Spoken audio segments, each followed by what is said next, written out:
जय श्री राम दोस्तों, मैं जा रही हूँ रामायण का पाठ करने के लिए। वीडियो पसंद आ जाए तो लाइक कर देना, शेयर कर देना, चैनल पर नए सब्सक्राइब करना और कमेंट करके बताना ये रामायण में मतलब वीडियो पसंद आ जाए।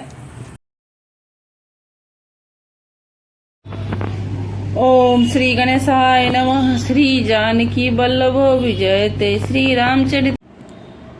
राम सिया राम जय जय राम। राम सिया राम जय जय राम। रघुपति राघव राजा राम, पतिते पावन सीताराम। जेहि यह कथा सुनी नहीं होई, जानी अचरज करे सुन सोई। कथा अलौकिक सुनी जे ज्ञानी, नहीं आचरज करहि अस जानी। राम कथा के मिति जग नाही, असी प्रतीत तिनके मन माहि। नाना भांति राम अवतारा, रामायण सत्य कोटि अपारा। जिसने यह कथा पहले ना सुनी हो वह उसे सुनकर आश्चर्य ना करे। जो ज्ञानी इस विचित्र कथा को सुनते हैं वे यह जानकर आश्चर्य नहीं करते कि संसार में राम कथा की कोई सीमा नहीं है।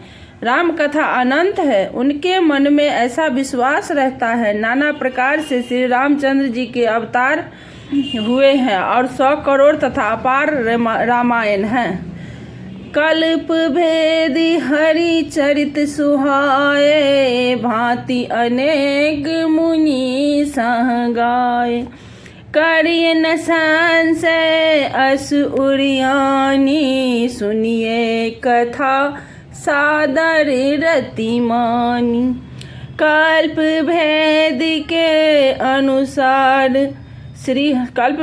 अनुसार श्री हरि के सुंदर चरित्रों को मुनि स्वरों ने अनेकों प्रयास के प्रकार से गाया है। हृदय में ऐसा विचार कर संदेह न कीजिए और आदर सहित प्रेम से इस कथा को सुनिए।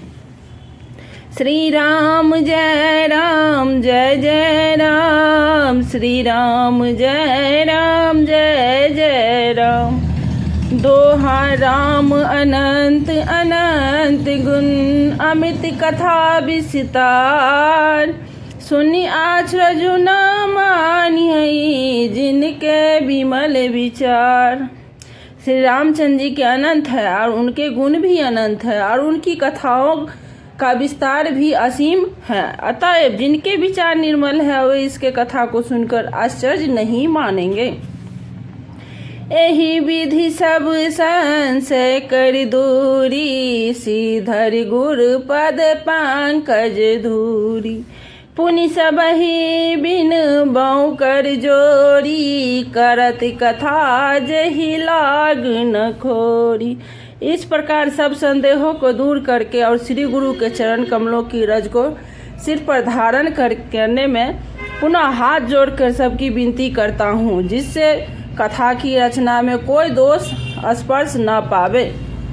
सादर सिबहि नाई अब माथा, वर्णो विशद राम गुण गाथा। संबत 16 से 31, करऊ कथा हरि पद धरि सीसा। अब मैं आदर पूर्वक श्री शिव जी को सिर नवाकर श्री रामचंद्र जी के गुणों की निर्मल कथा कहता हूँ और श्री हरि के चरणों में सिर रखकर संबंध इस कथा का आरंभ करता हूँ। नौमी भौम 12 मधुमासा, अवधपुरी यह चरित प्रकाशा। जहि दिन राम जन्म श्रुति गावहि, तीरथ सकल तहाँ चली आव।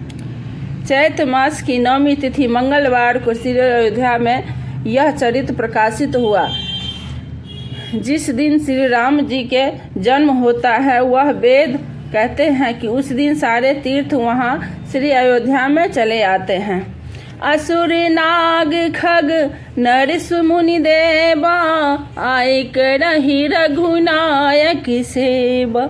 जन्म महोत्सव रचहि सुजाना करहि राम कल कृति गाना। असुर नाग पक्षी मनुष्य मुनि और देवता सब अयोध्या जी में आकर श्री रघुनाथ जी सेवा करते हैं और बुद्धिमान लोग जन्म का महोत्सव मनाते हैं और श्री राम जी के सुंदर कृति का गान करते हैं। श्री राम जय जय राम, श्री राम जय जय राम। दोहा मजहिम सजन वृद्ध बहु पावन सरजुनीर। जपहि राम धरि ध्यान उर सुंदर श्याम शरीर। सजनों के बहुत से समूह उस दिन श्री सरयू जी के पवित्र जल में स्नान करते हैं और हृदय में सुंदर श्याम शरीर से रघुनाथ जी का ध्यान करके उनका नाम जप करते हैं।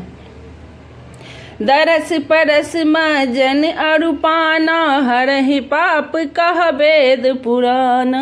नदी पुनीत अमित महिमा अति कह न सकई शारदा विमल मति। वेद पुराण कहते हैं कि श्री सरयू जी का दर्शन, स्पर्श, स्नान और जलपान पापों का हरता है। यह नदी बड़ी ही पवित्र है, इसकी महिमा अनंत है जिसे विमल बुद्धि वाले सरस्वती जी भी नहीं कह सकती। राम धाम दापुरी सुहावनी लोक समस्त विदित अति पावनी। चारि खानी जग जीव अपारा अवध तजे तनु नहीं संसार। यह शोभायमान अयोध्यापुरी श्री रामचंद्र जी के परम धाम की देने वाली है, सब लोकों में प्रसिद्ध हैं और यह अत्यंत पवित्र हैं। जगत में अंडा, स्वेदश, उदिज और जरायुज 4 खानी प्रकार के अनंत जीव हैं। इनमें से कोई भी अयोध्या जी में शरीर छोड़ते हैं वे फिर संसार में नहीं आते। जन्म मृत्यु के चक्कर से छूटकर भगवान परम धाम निवास करते हैं। सब विधि पुरी मनोहर जानी सकल सिद्ध प्रद मंगल खानी। विमल कथा कह कीन आरंभा सुनत नसाय कामत दम्भा। इस अयोध्यापुरी को सब प्रकार से मनोहर, सब सिद्धियों की देने वाली और कल्याण की खान समझकर मैंने इस नम्र निर्मल कथा का आरंभ किया है, जिससे सुनने से काम, मद और दभ नष्ट हो जाते हैं। रामचरित मानस एहि नामा सुनत सबन पाए विश्राम। मन कर विषय अनल बन जरई होय सुखी जो एहि सोय परहि। इसका नाम रामचरित मानस है, जिसके कानों से सुनते ही शांति मिलती है। मन रूपी हाथी विशेष रूपी दानव दल जल रहा है, यह यदि इस रामचरितमानस रूपी सरोवर में आ पड़े तो सुखी हो जाए। रामचरित मानस मुनि भावन बिरचौ शांभु सुहावन पावन। त्रिविध दोष दुख दारिद दावन कल कुचाल कुल कलुष न सावन। यह रामचरित्र मानस मुनियों का प्रिय है। इस सुहावने और पवित्र मानस की शिव जी ने रचना की। यह तीनों प्रकार दोषों के, दुखों और दरिद्रा को तथा कलयुग की कुचालों और सब पापों का नाश करने वाला है। रचि रचि महेश निज मानस राखा पाए सुसौ शिव मन भाषा। ताते रामचरित्र मानस बर धरऊ नाम ही हरसि हरे। श्री महादेव जी ने इसको रचकर अपने मन में रखा था और सुअवसर पाकर पार्वती जी से कहा। इसी से शिव जी ने इसको अपने हृदय में देखकर और प्रसन्न होकर इसका सुंदर रामचरित्र मानस नाम रखा। कहऊ कथा सोई सुखद सुहाई सादर सुनहु सुजन मन लाई। मैं उसी सुख देने वाली सुहावनी राम कथा को कहता हूँ हे सज्जनों, आदर पूर्वक मन लगाकर इसे सुनिए। श्री